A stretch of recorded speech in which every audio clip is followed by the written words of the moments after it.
Why do men love bomb? Well, firstly, let's explain what love bombing is. And secondly, let's understand that this is a human thing. It's not just exclusive to men. It happens with women. It happens with people that primarily feel insecure. So, we'll talk about insecurity. We'll talk about other reasons as to why people love bomb. But let's just speak about what love bombing is.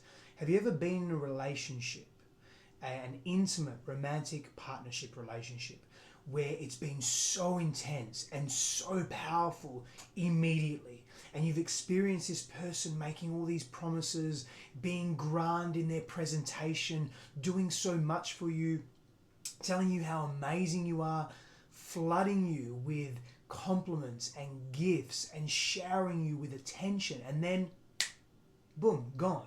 Whether it be a few weeks later, a month later, a few months later, or a year later, they just disappear and they literally ghost you. That's love bombing. It's that intense showering of affection and attention and intimacy, and you are the goddess. There is nothing above or below you. You are everything, and then gone. That's love bombing. Now, let's begin to understand why love bombing exists, why people do it, and how you can heal from this. So essentially, love bombing comes from someone that's very insecure. They are empty within themselves and they need to feel full, and the way they have learned to feel full is by taking from others.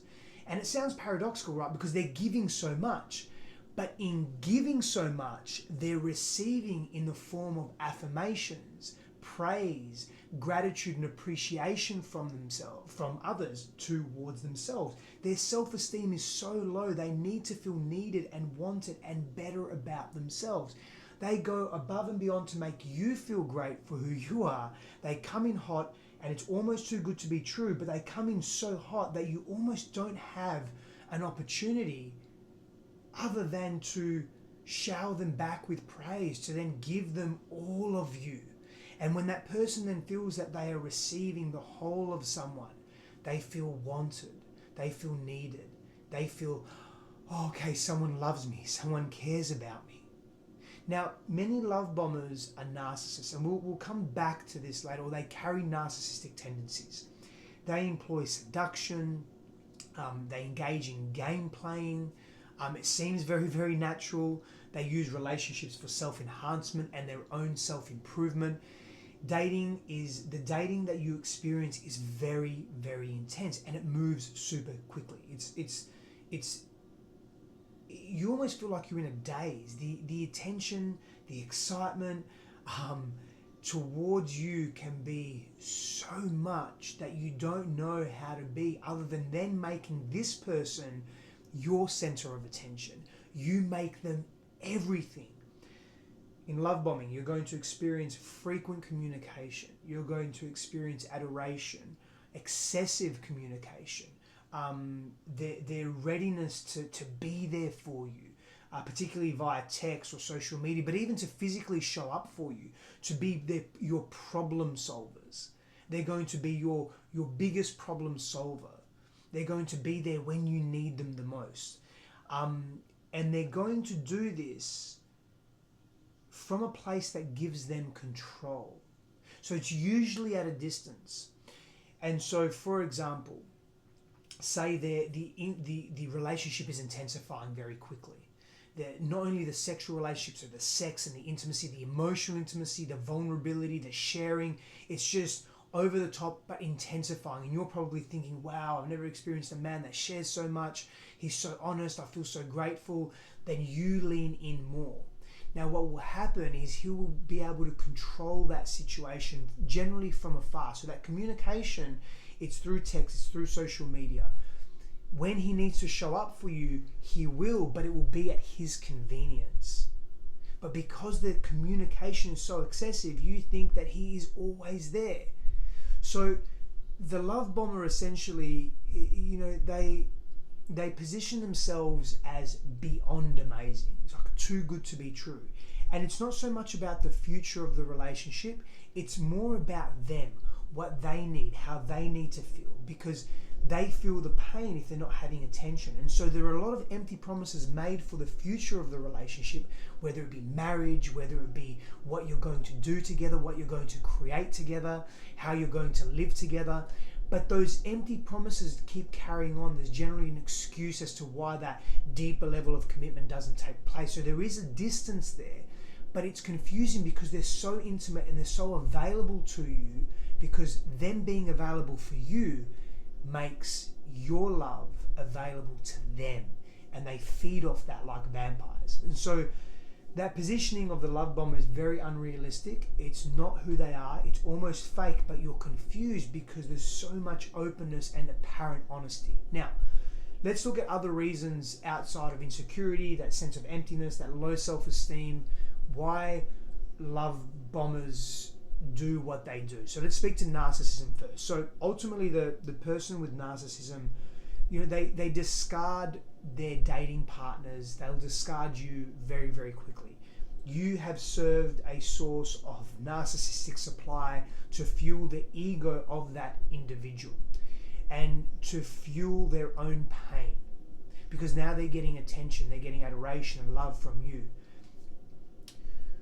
When you, as a recipient of being love bombed, ask for compromise or reciprocity or attunement or compassion, empathy, integrity, honesty, when you start to set boundaries, when the limerence phase, the honeymoon phase starts to wear off, we'll talk about that in a moment, when you start to be this person, all healthy and very valid requests of any individual being in a healthy relationship, that individual with strong narcissistic tendencies that's been love bombing you, they're going to not really engage.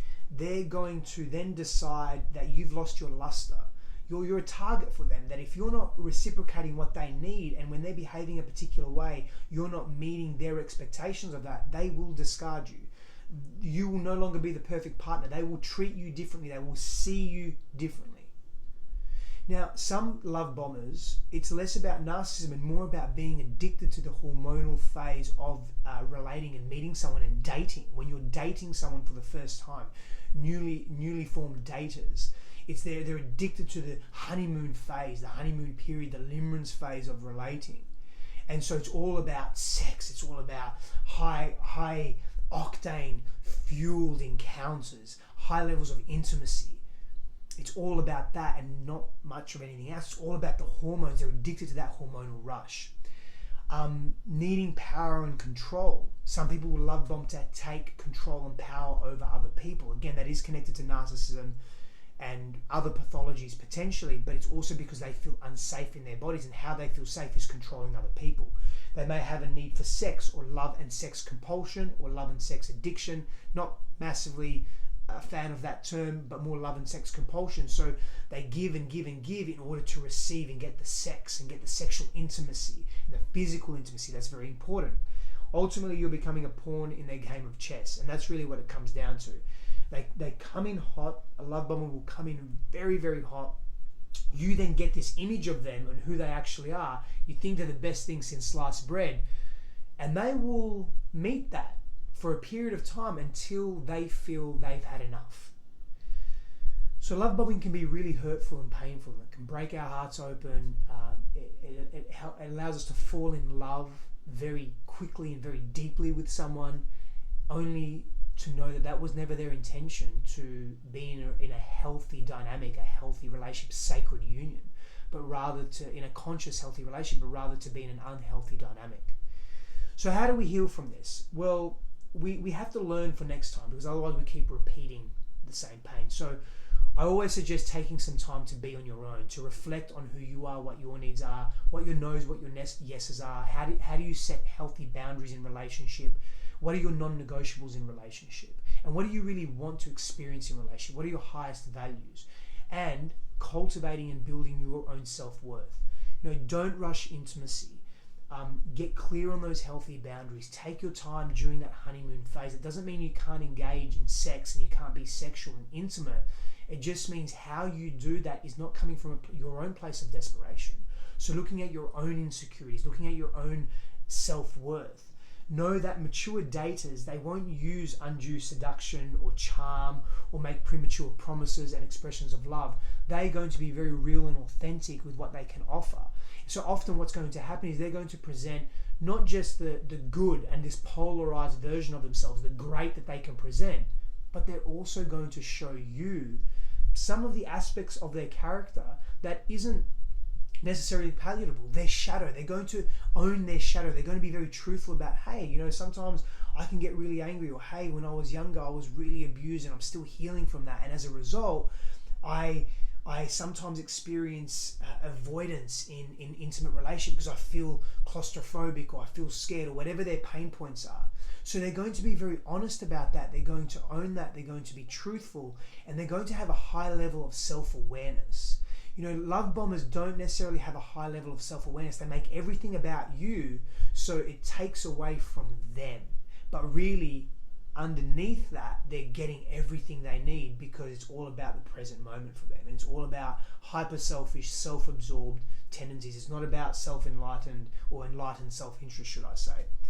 So, you know, it's important to understand that as you're healing, know that look at the relationship for what it was. Look at it in a more balanced perspective if you're healing from being love bombed. In other words, look at that quote unquote bad. Look at where they didn't show up for you. Look at where there was. Don't just see all the good they did, because that's just going to keep you in an unrealistic past that actually didn't really happen the way you thought it did. And it's going to give you this polarized view, and you're going to blame yourself. And you're never going to really heal from that, and you're never going to look at yourself as a whole person. So look at the relationship for exactly what it was, and get some feedback into that. That may be really, really powerful for you. Learn where you were playing the victim. Enhance your own self-worth. Know that you are worthy of love, and you are worthy of attracting healthy love. And know that you're not alone in this, and that you don't have to repeat these same experiences over and over again. And that you were victimized per se. You were taken advantage of. That doesn't have to be your story moving forward, but you allow yourself to process and release the dense feelings that are associated with being taken advantage of and with hurting and actually loving someone. But remember, what were you loving? You were loving an image of them, a shadow of them. You weren't loving the real them. They were presenting an idealistic view of themselves and of another human being. And that's easy to fall in love with. And so know that you weren't actually deeply connected to the realness of that person. Power and blessings to you. I'll see you again soon.